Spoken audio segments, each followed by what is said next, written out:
La confrérie des Louves de Florence Rhodes aux éditions du Caïman. Mercredi, 13h54.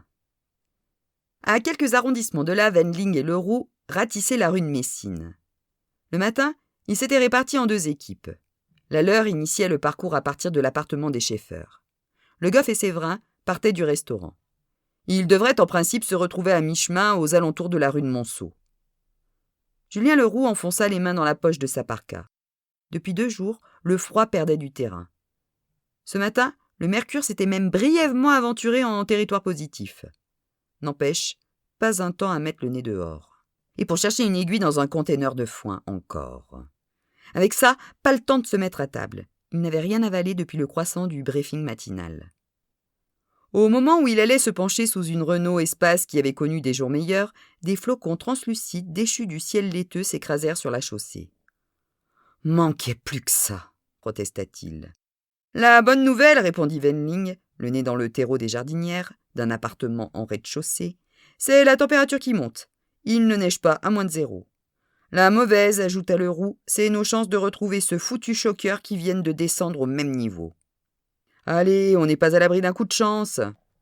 Leroux regarda la rue, découragé. Si elle tenait, il ne faudrait pas à la neige plus d'1 heure pour entraver leurs recherches. Il se pencha sous le véhicule. Rien. Il sursauta en dégageant sa tête. Sur le trottoir, un enfant potelé lui souriait. Il devait avoir 5 ans. Il portait une doudoune vert sapin, au col en fourrure, sur laquelle s'écrasaient des flocons, aux parcours aléatoires. Sous une mèche blond cendré, des yeux bleus très clairs le fixaient avec curiosité.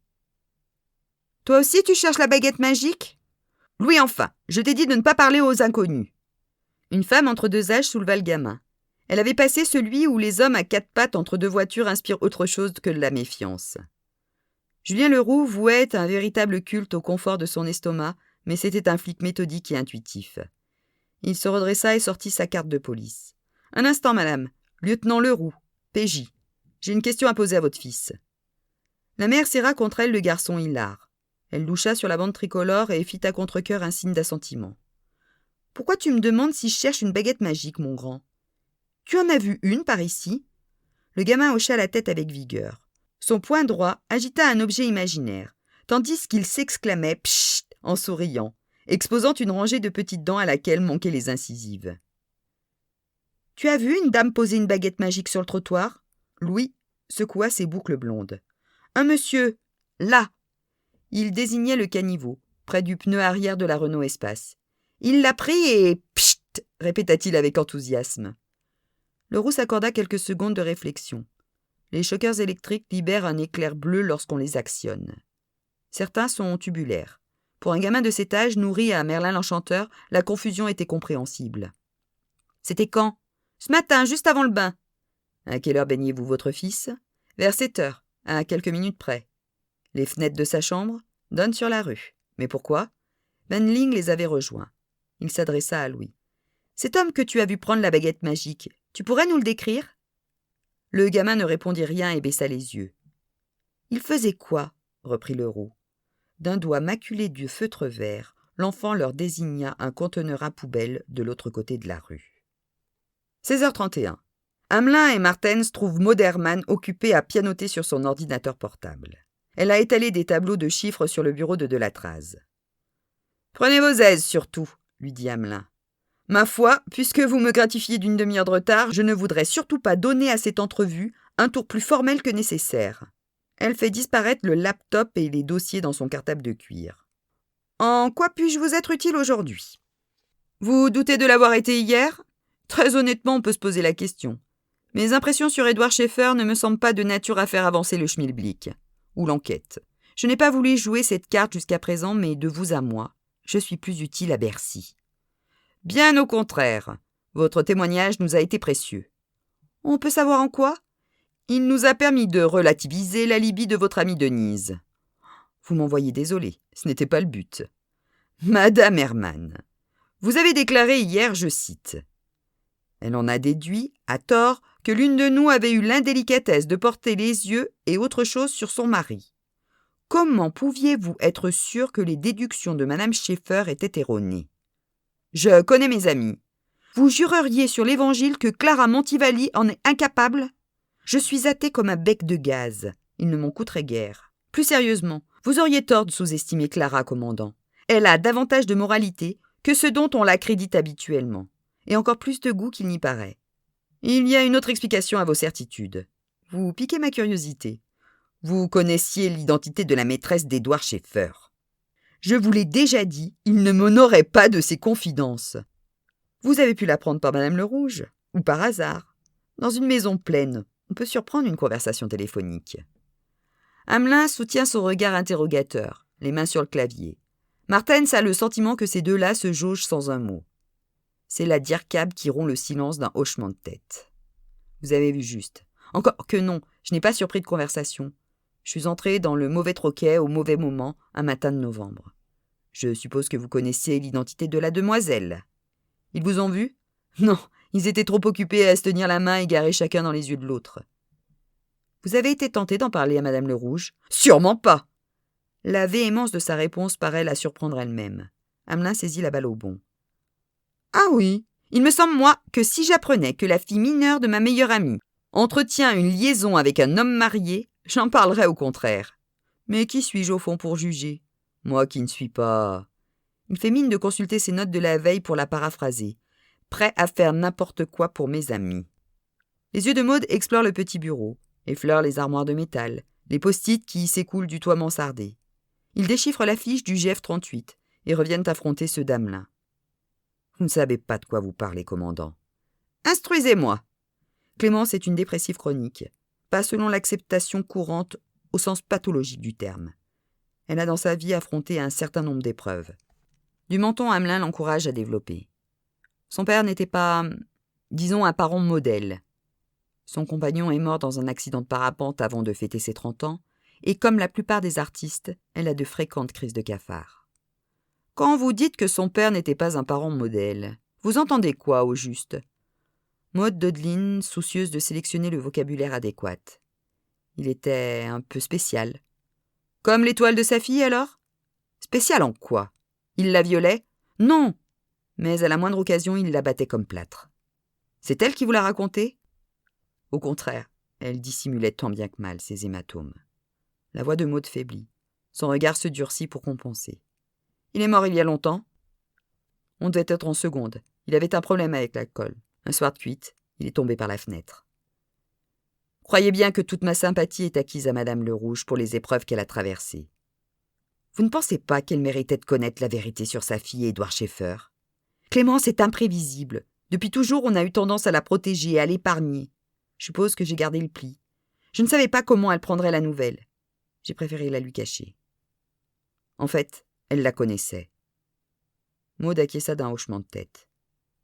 Je l'ignorais quand je les ai surpris. J'ai eu depuis l'occasion d'additionner 2 et 2. Denise les a entendus la nuit du gros orage et dès le lendemain, Clémence et ses filles rentraient à Paris pour une histoire de galeriste ou je ne sais quoi. J'imagine que cette nuit-là, si Denise les a entendus, Clémence, elle, les a vus. C'est à peu près ça, concède Hamelin. Donc vous n'avez rien dit. Je vous rappelle que Manon Le Rouge était mineure au moment des faits. Elle l'est toujours d'ailleurs. Parler, c'était à coup sûr briser le cœur de Clémence et celui de Denise, pour faire bonne mesure. Elle semble hésiter comme tentée par une confidence. Hamelin lui vient en aide. Vous avez préféré agir? On ne peut décidément rien vous cacher. Son assentiment a raison de l'impassibilité de Martens, qui oublie d'en prendre acte sur son clavier et guette des yeux Hamelin pour obtenir une confirmation. Maud éclate. « Désolé, lieutenant, votre enquête n'est pas encore close. Je ne l'ai pas tué. Je suis allé le trouver un soir au restaurant. » Quand cela? Juste après le pont du 11 novembre. Et elle le revoyait, jovial, l'accueillir à la fermeture. Il l'avait installé au bar et lui avait proposé un digestif, alors que les derniers clients prenaient congé avec force compliments. Elle avait décliné ce qui n'avait pas empêché Édouard de se servir une large rasade de ce qu'il lui avait présenté comme un excellent armagnac. Il lui avait dispensé un cours sur le sujet, en mentionnant les différents cépages. La folle blanche, le colombard. Elle avait oublié les autres. Puis il avait demandé s'il pouvait l'aider de quelque façon que ce fût. Elle avait considéré un moment ses yeux clairs et s'était dit qu'Édouard était le charisme fait homme. À cet instant, debout derrière le bar, il incarnait à merveille l'ami sincère. Le type droit et honnête, toujours de bons conseils, vers qui se tourner en cas de coup dur. Après un moment, elle lui avait répondu que oui. Il y avait bien quelque chose qu'il pouvait faire pour elle et qu'en retour, elle lui accorderait une petite faveur. Il faudrait que lui, le mari d'une amie, cesse de se taper une gamine de 17 ans, fille accessoirement d'une autre de ses amies. Elle envisagerait alors de résister à une envie pressante, d'aller signaler ses agissements au premier poste de police venu et d'en parler aux 2 amis concernés. Il n'avait pas nié, pas protesté, ni même tenté de se justifier. Il l'avait seulement considéré en silence, terrassé peut-être, par la révélation que si les femmes entre elles peuvent être les pires des garces, se manifestait toujours en cas de menace extérieure sur l'une des louves de la meute, une solidarité à laquelle elle sacrifiait tout. Une entraide dont se montrait incapable la plupart des hommes. Il avait demandé si ce serait tout. Elle avait ajouté, pour le cas où il en doutait encore, qu'elle ne plaisantait pas. Pas plus que, disait-on, les taulards ne le faisaient avec les pédophiles. Après coup, cette phrase lui avait paru creuse, comme tirée d'un film de série B. Mais pour être stéréotypée, elle l'espérait efficace. À aucun moment il ne s'était départi de son sourire, même s'il s'était un peu crispé sur la fin de leur entretien. Mais lorsque Maud s'était retournée, juste avant de franchir la porte du restaurant, il lui avait semblé le voir vieilli de 10 ans. Avait-il nourri des sentiments sincères pour Manon ? En meutant le contact, Maud se dit qu'elle s'en moquait. « Comment pouviez-vous être certaine qu'il s'exécuterait ?» Je ne le pouvais pas, mais ma menace créait une brèche dans le mur de son jardin secret. Mettre fin à sa liaison était le plus sûr moyen de la colmater. Il pouvait prendre le risque d'un coup de bluff, mais il avait beaucoup à perdre. Pour un homme comme Schaeffer, le paraître était essentiel. J'étais par ailleurs l'ami de sa femme et de la mère de sa maîtresse, donc à ses yeux dépositaire de confidences sur l'humeur de l'une et de l'autre.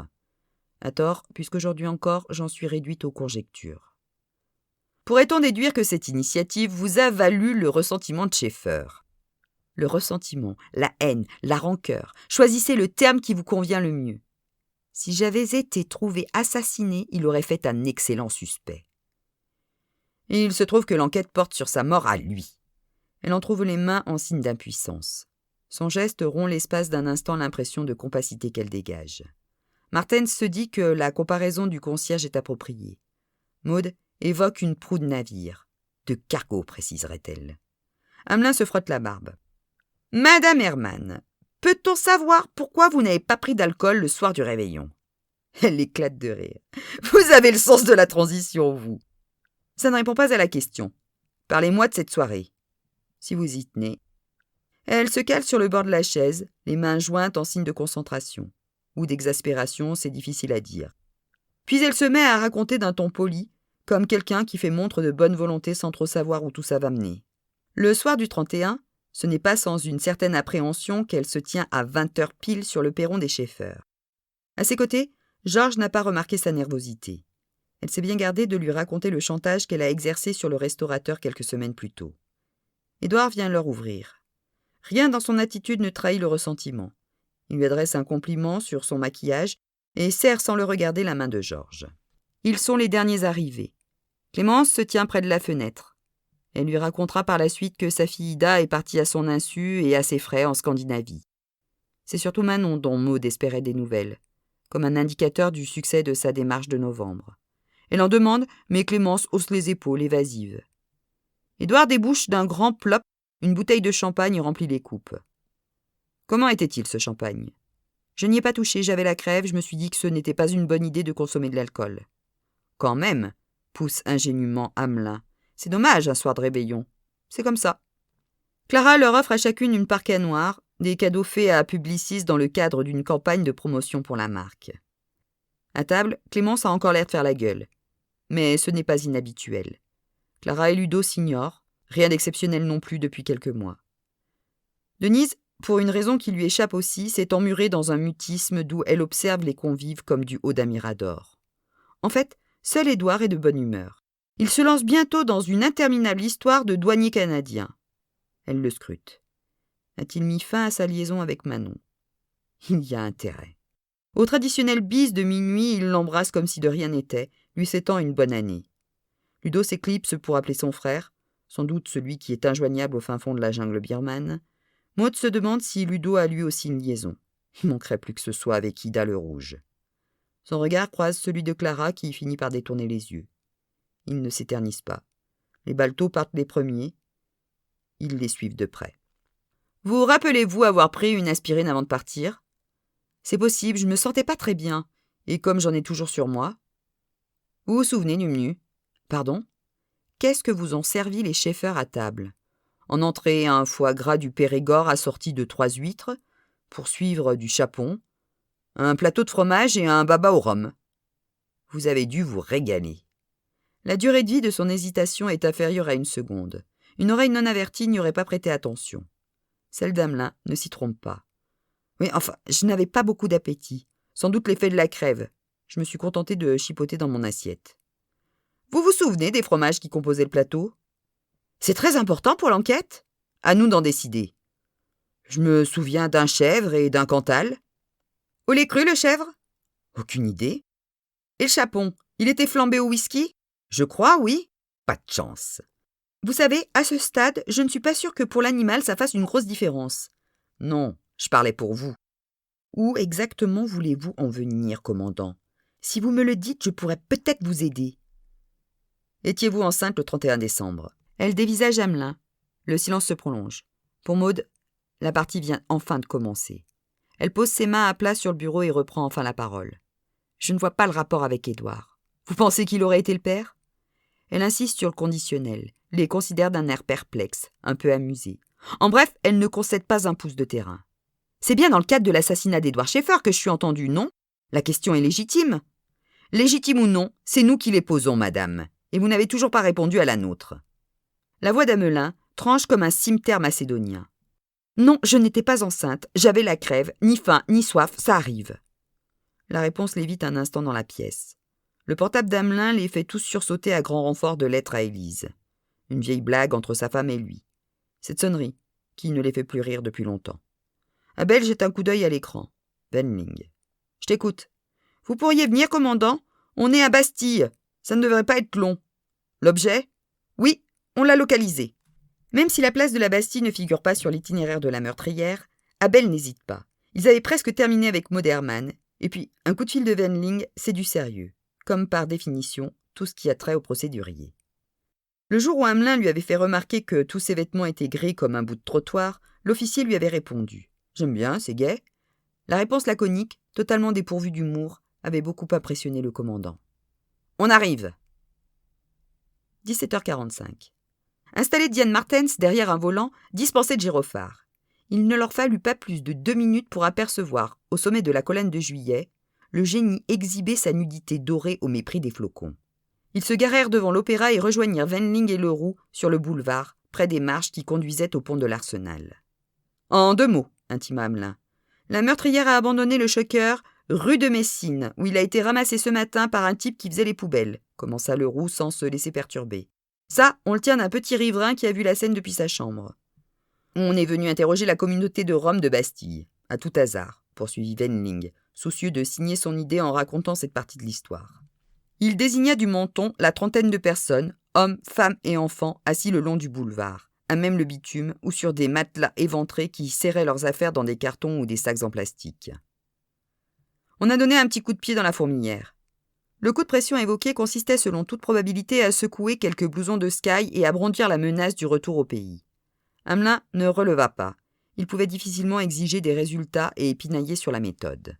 « Et donc ?»« Sorin Popescu », annonça Leroux les yeux brillants comme il aurait donné les numéros gagnants du loto 1 heure avant le tirage. « C'est lequel ?» Wendling désigna un gaillard maigrichon au teint mat qui flottait dans son blouson Adidas fané. Il ne devait pas avoir passé son 20e printemps. « Il a trouvé le choqueur. Il est prêt à nous le rendre, mais monsieur a des conditions. »« Tiens donc ! Il ne voulait parler qu'à notre chef. On l'aurait bien mis un peu à l'ombre, mais s'il est coriace, ça peut durer des jours. Alors on a pensé, vous avez eu raison, ça ne mange pas de pain de l'écouter. » Il fit signe au jeune homme de s'approcher. « On me dit que tu es drôlement gonflé. » L'échalas haussa les épaules et croisa des bras prolongés de mains calleuses. « On me dit que j'ai quelque chose qui vous intéresse, » répondit-il du tac au tac. « Ça se pourrait. Qu'est-ce que tu veux en échange ? » « Du boulot. Rien que ça. C'est pour ça que je suis venu en France. Qu'on est tous venus avec ma mère et mes frères. » Assise sur une couette défraîchie, une quinquagénaire fanée les surveillait de loin, entourée d'une bande d'ados. Elle plissait d'une main burinée la doudoune sans manches qui surmontait son pull jacquard. Une longue jupe verte complétait l'accoutrement. Amelin se lissa la barbe. Il jeta un coup d'œil ostensible à sa montre. « Pour avoir une vie meilleure, » ajouta le Rome. Ben dis donc, t'es un sacré loser, toi. Quitter son pays natal dans l'espoir d'une vie meilleure pour se retrouver à vider les poubelles, ce n'est pas la définition usuelle d'une réussite éclatante. Au moins, ici, elles sont pleines. Ce fut au tour d'Amelin de hausser les épaules. C'est pas difficile à contenter. Alors comme ça, tu veux du boulot, en échange de ta trouvaille. Faut bien, personne ne veut nous en donner. Dis donc, Calimero, personne ne t'a demandé de venir squatter un pays connu pour sa crise au logement et son taux de chômage élevé. 2 options. Ou je repars avec l'objet et je vois ce que je peux faire, ou alors toi et ta famille, je vous mets au trou et vous n'en sortez qu'avec un aller simple pour d'où vous venez. Et si tu avais la tentation de revenir en France, je te conseille d'y penser à 2 fois. Parce que si jamais moi ou un de mes collègues on te recroisait, ce ne serait pas sain pour tes phalanges. Tu as 10 secondes pour me donner ta réponse. Le jeune homme eut un geste fataliste, susceptible d'indiquer que ça valait le coup d'essayer ou que le diable pouvait emporter Amelin. Il tourna la tête vers sa famille et fit signe à sa mère. Aux 3 mots qu'elle prononça, un adolescent malingre, portrait craché de son frère aîné, fit une vingtaine de mètres et souleva un carton posé au pied d'un platane. Il se saisit d'un tube noir et se dirigea vers le petit groupe. Les yeux baissés, il le tendit à Saurin qui le remit à Amelin. Le commandant l'attrapa du bout du gant et le déposa dans le fond d'un sac en plastique. « Bonne décision !» approuva Amelin. « Je plaisante sans arrêt, mais là, j'étais très sérieux. » Il enfonça les mains dans les vastes poches de son duffel-coat avant de tourner les talons, ses subordonnés à sa suite. « Bon, on peut aller manger maintenant ?» hasarda Leroux qui lorgnait une brasserie de l'autre côté de la rue. « Pas tout de suite. C'est bien ce week-end que tu déménages, Leroux. »« Oui, dimanche matin, » confirma le jeune homme sans flairer le piège. « Tu as fait appel à quelle société ?»« Aucune. J'ai demandé à 3-4 potes de me donner un coup de main. Ça ne devrait pas nous prendre plus d'une demi-journée. » On retourne au 36. J'auditionne Clémence Le Rouge qui va nous abreuver d'injures pour l'avoir laissé poireauter 1 heure. Martens et Wendling, vous me faites parler le choqueur. Voyez avec l'identité pour les empreintes. Faudra se procurer celle du Rhum et de son frangin. De votre côté, vous vous chargez de voir où il se vend et qui l'achète. Leroux, tu appelles tes potes et tu leur dis de rester au lit dimanche. Mais comment je... À leur place, tu recrutes le sieur Popescu et 3 de ses frères. Au terme de la demi-journée, tu leur remettras 50 € à chacun. Il sortit de son portefeuille 2 billets de 100 € et les tendit au lieutenant. « Mais commandant !»« Ne me remercie pas, c'est inutile. »« Et si jamais ils me piquent des trucs, alors qu'ils t'ont vu dans l'exercice de tes fonctions ? J'en doute fort. Assez parlé, on a du boulot. » Quand la Peugeot démarra, la neige compacte avait commencé à force d'obstination à blanchir la chaussée. À quelques kilomètres de là, une silhouette longiligne remontait la rue de la Huchette. À voir passer cette jeune fille au regard félin, les serveurs des restaurants bariolés, chargés de racoler le touriste, en oubliaient un instant leur tapin offensif. Manon Le Rouge ne les voyait même pas plus qu'elle ne percevait les nuées de touristes américains et chinois sans revenir de Notre-Dame. La seule idée de passer le reste de sa vie sans Édouard l'anéantissait. La jeunesse qu'on lui enviait tant devenait un fardeau accablant. Elle était à peine à l'orée de sa vie que le meilleur en était déjà consumé. À moins qu'elle ne trouve le courage d'en finir, elle était condamnée à voir passer les décennies comme une ruminante les trains. Elle se sentait veuve, le cœur dans les souvenirs, les mains dans la naphtaline. Édouard avait été le premier homme de sa vie, il en serait l'unique. Avant, il y avait bien eu Silver, un étudiant en droit rencontré en soirée, mais les quelques caresses moites échangées dans sa chambre de CTU ne comptaient pas, ou seulement pour offrir à Édouard une base de comparaison flatteuse. Du plus loin qu'elle s'en souvienne, elle avait été amoureuse d'Édouard. Lorsqu'elle était enfant, il faisait déjà partie de sa vie, comme membre du cercle qui gravitait autour de ses parents. Ces bribes de souvenirs la ramenaient aux longues tablées estivales, au bout desquelles sa sœur et elle étaient reléguées. Du côté des adultes leur parvenaient des rires, le son de verres de rosée que l'on choque, des blagues qu'elle ne comprenait pas. Longtemps après qu'on les avait mises au lit, elle tentait d'isoler la voix d'Édouard des lointaines clameurs. Elle s'endormait épuisée, le sourire aux lèvres. À la mort de Rudy, elle avait 6 ans. Elle se souvenait de l'enterrement. Face à elle, dans l'église, le prêtre muait les lèvres. Derrière des rangées d'inconnus en noir, le regard fuyant. Prise de vertige à l'idée que Rudy était dans le cercueil, elle devait s'accrocher à l'accoudoir de la stalle. Une question l'obsédait, mêlant à la peine la culpabilité.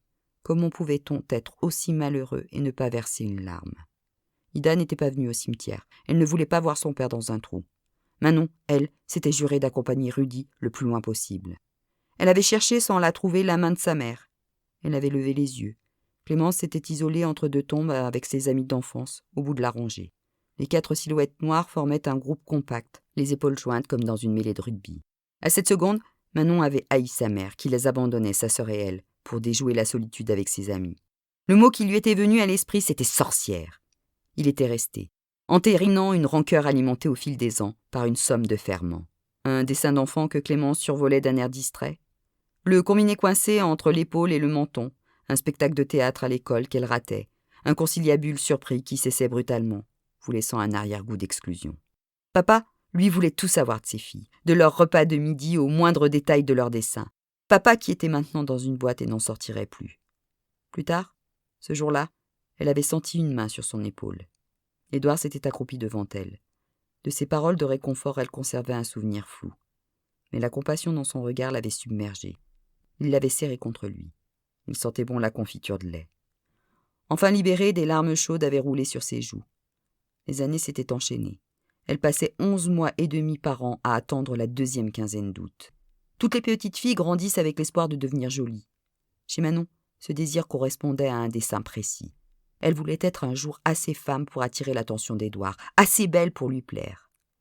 Après une adolescence difficile qui lui avait valu, outre les classiques problèmes de peau, le port d'un appareil dentaire qui ne brillait pas par sa discrétion, la chrysalide s'était enfin transformée en splendide coléoptère. Les symptômes de cette mutation, c'était dans les regards masculins qu'elle les avait perçus. La première fois qu'une fille lit du désir dans les yeux d'un homme, elle est, en fonction de son âge, de son caractère ou de son éducation, plus ou moins gênée ou flattée. Manon, elle, avait été soulagée. Si beaucoup de ses copains de classe et jusqu'à son prof de maths la reluquaient, la langue pendante, c'était que son heure était venue. C'était le printemps de ses 16 ans. Dans le Luberon cet été-là. Elle s'était maquillée, avait eu recours à des hauts de maillot, push-up, pour rehausser une poitrine qu'elle aurait voulu plus généreuse. Effet garanti.